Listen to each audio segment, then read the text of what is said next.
Of Roman plagues, Justinian takes the spotlight, but the Plague of Cyprian is an enticing mystery of a transcontinental disease of rare magnitude. It came from Ethiopia, sweeping north and west across the Roman Empire in the 3rd century CE. In Thebes, in Upper Egypt, bodies were thrown in a mass grave with lime poured in after them.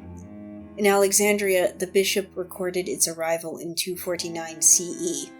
It spread from southeast to northwest. By 251, it arrived in Rome. The Plague of Cyprian raged for years. Chronicles reported it lasted for 15 years, but the time span is uncertain as a second wave arrived in 260. In 270, Emperor Claudius II died of illness, but no one knows if it was the same plague. Some chronicles state that cities were struck twice as pestilence coiled around the empire. Whatever the time span, it was reported in cities across the empire: Alexandria, Antioch, Rome, Carthage, Athens. According to one report, pestilence raced through town and countryside alike. No plague in previous times wrought such destruction of life.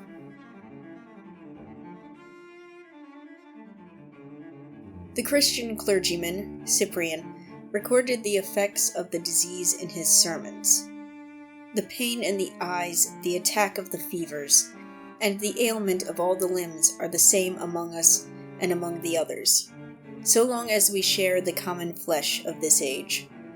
As the strength of the body is dissolved, the bowels dissipate in a flow, that a fire that begins in the inmost depths burns up into wounds in the throat, that the intestines are shaken with continuous vomiting, that the eyes are set on fire from the force of the blood, that the infection of the deadly putrefaction cuts off the feet or other extremities of some, and that as weakness prevails through the failures and the losses of the bodies, the gait is crippled, or the hearing is blocked, or the vision is blinded.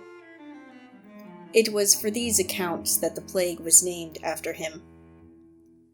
There are many theories of what this disease was, but here we have the symptoms: fatigue, bloody stool, fever, esophageal lesions, vomiting, conjunctival hemorrhaging, and severe infection in the extremities, with debilitation, loss of hearing, and blindness following in the aftermath. According to accounts, cases began with an acute onset, carrying off day by day with abrupt attack numberless people from their own houses. Others speak of the springs and streams and cisterns, full of those burning with thirst because of the weakness brought on by the disease, but the water was too weak to quench the flame from deep within, leaving those once afflicted with the disease feeling just the same after the water as before. The death toll itself was grim. The Bishop of Alexandria wrote that this immense city no longer contains as big a number of inhabitants, from infant children to those of extreme age, as it used to support. As for those from 40 to 70, they were then so much more numerous that their total is not reached now. This account implies that 62% of the city's inhabitants died or fled. Altogether, the image of the disease is terror-inducing, similar to that of the Black Death. You can imagine fear clenching in the gut of ordinary people as it cut a path across the Roman Empire to their cities. While the Plague of Cyprian did originate in Ethiopia, many at the time had their own theories as to the origins of the disease. Cyprian himself argued that the disease was a manifest encouragement to martyrdom, since those who died the glorious death were spared the common fate of others amidst the bloody destruction of ravaging disease. Basically a religious explanation. Another account predictably blamed the corrupted air that spread over the empire. A third chronicle recorded that the disease was transmitted through the clothes or simply by sight. Sadly, modern science and medicine have few explanations. Bubonic plague does not fit the description and accounts. Cholera, typhus, and measles are remote possibilities, but each poses problems. Smallpox might be a serious candidate, however that case is also weak.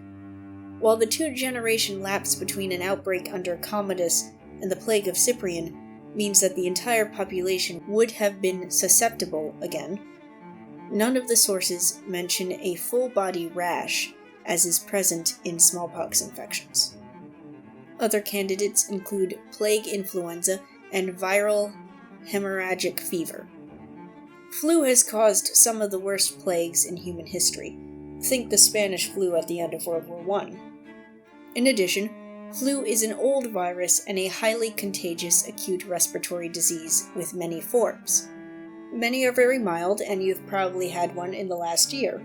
However, zoonotic influenzas, those that jump species, are viciously lethal.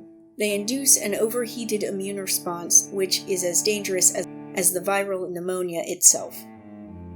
However, there aren't respiratory symptoms in the accounts. At the same time, there are similarities with the Spanish flu. Observations from the pandemic of 1918 included blood poured from noses, ears, eye sockets. Some victims lay in agony. Victims suffer headache, body aches, fever, often complete exhaustion, cough. The last candidate is viral hemorrhagic fever, mentioned earlier. Burning fever and severe gastrointestinal disorder fit the course of an infection caused by a virus that induces a fulminant hemorrhagic fever. These are zoonotic diseases caused by various families of RNA viruses. Examples include yellow fever and dengue fever. However, these viruses are spread by mosquitoes, and the Plague of Cyprian had a winter seasonality.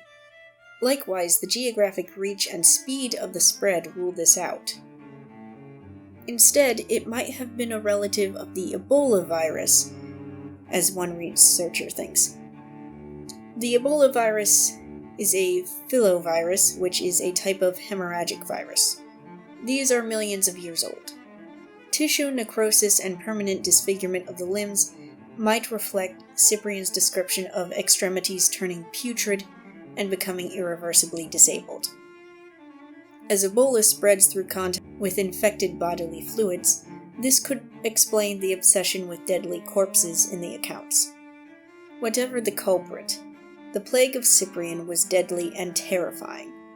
Despite this, it would be shoved to the dusty corners of history by the crisis of the 3rd century, which saw a civil war with 26 claimants for the Roman imperial throne and the near collapse of the Roman Empire. Thank you for watching. Leave a comment, hit the thumbs up button, subscribe if you want. There's always more history.